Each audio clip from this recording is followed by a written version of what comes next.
Okay, so lesson 112, we have conductor terminology, switches, and receptacles. We're going to spend most of our time thinking and talking about switches in this instance. They're really going to get into a lot of different switching scenarios, instances, situations, and your EWR book has some really good diagrams, so I do encourage you to spend some time looking at those, thinking about those, and trying to understand those. So again, as you can see here, we're on lesson 112. We do have to read chapter 5 in EWR as well, so please don't forget that. A lot of good stuff comes from that chapter this lesson.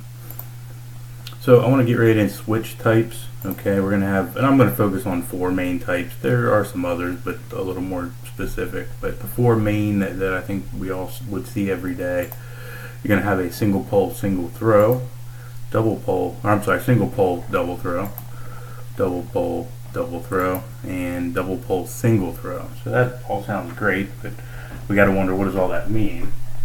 So we'll get into it here. So again, quickly to abbreviate here, you're going to see it listed as SPST for single pole, single throw. More commonly, we just call that a single pole switch. Okay, we would use this to control a light or a load from one location only. It's going to have 2 screws for current carrying conductors. We're not talking about the grounding screws, we're just talking about the current carrying conductor screws. We have 2, and it is actually labeled with an on-off. Some of these switches are not labeled on-off, but this one is. Okay, so keep that in mind. We'll come back to that idea. Next up, we have single pole double throw. More commonly, you might be familiar with that as a 3-way. It's almost never called single pole double throw in the field, always 3-way.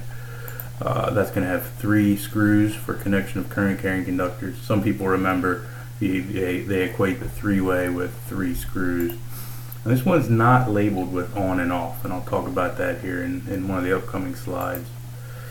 So then we're going on to double pole double throw. Okay, so more commonly we call that the 4-way switch. Again, almost never do you hear it called double pole double throw outside of a textbook. Again, we have 4 screws, 4-way switch, 4 screws. Again, we're not labeled with an on-off. Again, we'll explain why here in a bit. And then this one's not quite as common, but your double pole single throw, DPST. Commonly, they're going to call that a double pole. Then we're going to have 4 screws on this guy as well. So be careful with the double pole double throw versus double pole single throw. The only difference is our double pole single throw is marked with an on-off position. So I want to drop back. If you notice, all the ones that are marked with an on-off position are our single throw switches. Okay, so basically single throw indicates there's a definitive on-off position, whereas double throw means there's not a definitive on-off position. Okay, and we'll go over here to the next slide and show some diagrams here. So your single pole switch, as we said, it has 2 screws for connectors or for conductors to connect to. One switch here, or one conductor there, one conductor there. The switch is either on or off, closed or open, right? And they give you a schematic, and these might be hard to see, but we have some animations here in the next slide. But current basically will go out from the source through the switch, the load is on, and back through the neutral. In this case, now we open the switch and it breaks the current flow right there. So next one, we have our single pole double throw, or called your 3-way. So another thing I want to mention here, right? So again, single pole, both these are single pole. What do they have in common? Well, basically, and depending how we look at it, both these switches have one in or one out, depending what you're looking at. So power goes in here, there's only one option. Power goes out there, there's only one option. Okay, but again, now this being double throw, there's no definitive on-off. It's either this or that. We can never truly turn this switch off. Okay, and this one kind of has a new deal all of its own here. So now we actually have, notice the double pole. So we have, and we're looking at this middle section here, we have 2 wires in and 2 wires out, indicating our double pole. Then the double throw, again, just like this one, there's no true on and off for both these 2 switches, right? It's either this or it's either that, one or the other. And then lastly, we have our double pole single throw. So again, double pole, 2 wires in here, and 2 wires out there. So we have double pole, but again, single throw because it has a definitive now on-off position. This dash just indicates a handle tie. So if I flip the switch, it actually opens both these sets of contacts, is all that's telling us. So, and I didn't mention here, but our single pole we're going to use to control a load from one location only. That's all we can do. The single pole double throw, or the three-way, we're going to use to control a load from two locations. So again, we'll see some diagrams here in more detail. Anytime I want to control a load from two locations, I need two three-way switches. Now if I want to do more than two locations, I need to actually add a four-way switch in the middle here. So I still have my two three-ways on the outside. I'm always going to need two three-ways. Then I can just add four-ways in the middle there. And you can do this infinitely. And that'll make a little more sense when we look at a diagram here. But remember, so single location only, two locations, more than two locations. So we would need two three-ways plus as many four-ways as we need.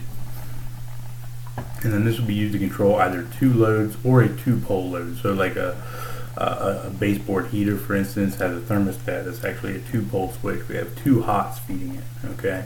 Most times disconnects are actually double pole or three. You can have three-pole single throw switches. Okay. So getting a little more detail here. So a single pole single throw switch. What's the operation here? Okay. So right now we have the switch that's open. We have our light up here and it is off, right? So if we look, what's the current flow look like? Well, that's all it looks like. There's nowhere for it to go. Okay, so now we can look at the other side. What happens if I actually close that switch or turn it on? What's my current flow do? Yeah, right there. So now our light's on and current's just going to continuously flow out from the hot, back around, and back to the neutral. Okay. So the other side are single pole double throw, or a three-way setup. So I have one three-way switch here, one three-way switch here. Okay.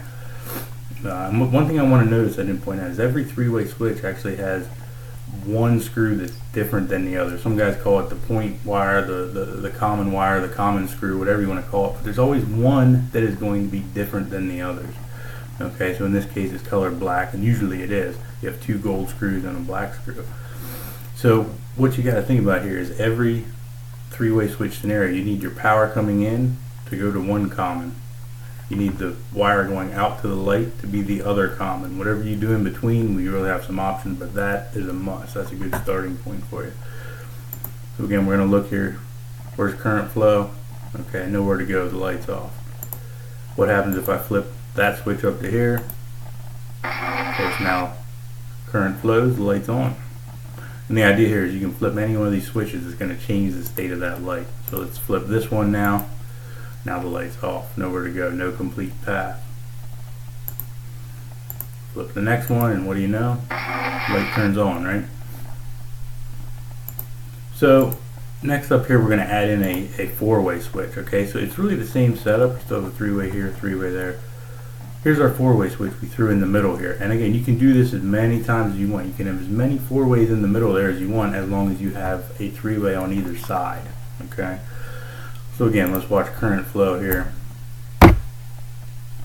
Nowhere to go. And again, the idea is all we're doing is just jumping from one thing. And these wires are called travelers. You'll learn in the reading, of course.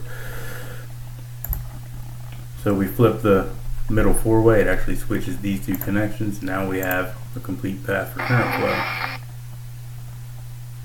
And again, I can flip any one of these switches, and it should change the state of that light to on or off. It should be the opposite.